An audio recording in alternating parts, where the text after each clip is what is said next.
The fourth class of destroyer escorts that started construction in 1942 would be the Edsall class. Like the Buckleys and the Cannons, they used the larger hull that had been pioneered by the Buckley class, but again they used a different drive system. This one utilizing diesel engines, but with reduction gearing instead of a diesel-electric drivetrain. As it turned out, the manufacture of reduction gearing for diesels uses a slightly different process and supply chain to the one used for steam turbines, and so didn't run into the same bottleneck. This power plant meant that the Edsalls were a little heavier than the Cannons, if only by around a dozen tons, but still much lighter than the turbo-electric Buckleys. Like the Cannons, they enjoyed exceptional range, although also like them, they were a bit slower than the Buckleys at around 21 knots. Thus, like the Buckley and the Cannon classes, they had a similar armament, 3 single 3-inch guns, 2 superfiring forward, 1 aft, and around 8 single 20mm Oerlikons and a twin 40mm Bofors as built, although, once more, the anti-aircraft armament would vary considerably over time and per ship. There was also a single triple torpedo launcher for anti-surface work, a Hedgehog launcher, and the various depth charge rails aft and depth charge launchers. Of the 85 ships ordered and completed, all would serve through World War II under US colours, the only one of the 4 1942 destroyer escort classes to have that distinction. During this time, 3, the Frederick C. Davis, the Fisk, and the Leopold, would be lost in action, all to German U-boats in the spring and summer of 1944.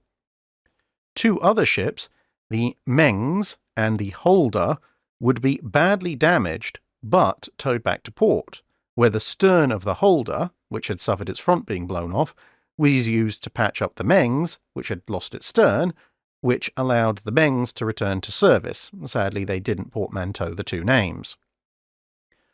4 ships of the Edsall class, the Pope, Pillsbury, Chatelaine and Flaherty, would be the main element of Task Force 22.3, serving alongside the escort carrier USS Guadalcanal, and they captured U-boat U-505, which now resides in Chicago as a museum submarine. Post-war, some of the Edsall class would have a rather longer career in the US Navy than the various other 1942-era destroyer escorts, as in the 1950s, no less than 34 of the class would be converted into radar picket ships, with a hull designation DER.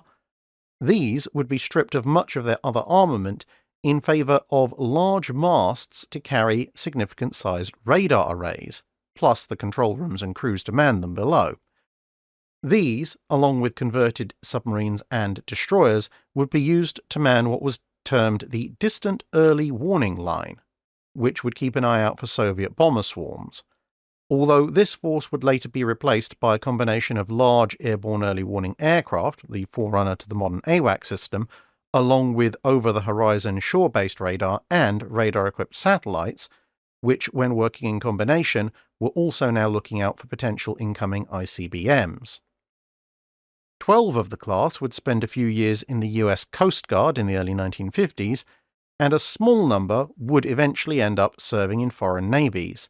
The Hearst went to Mexico, the Camp to South Vietnam and then to the Philippines when it escaped the fall of South Vietnam, the Thomas J. Gary to Tunisia, and the Forster also went to South Vietnam, but unlike the Camp, she wasn't able to escape the fall of that country and was instead taken into service by the North Vietnamese, shortly thereafter just the Vietnamese, Navy.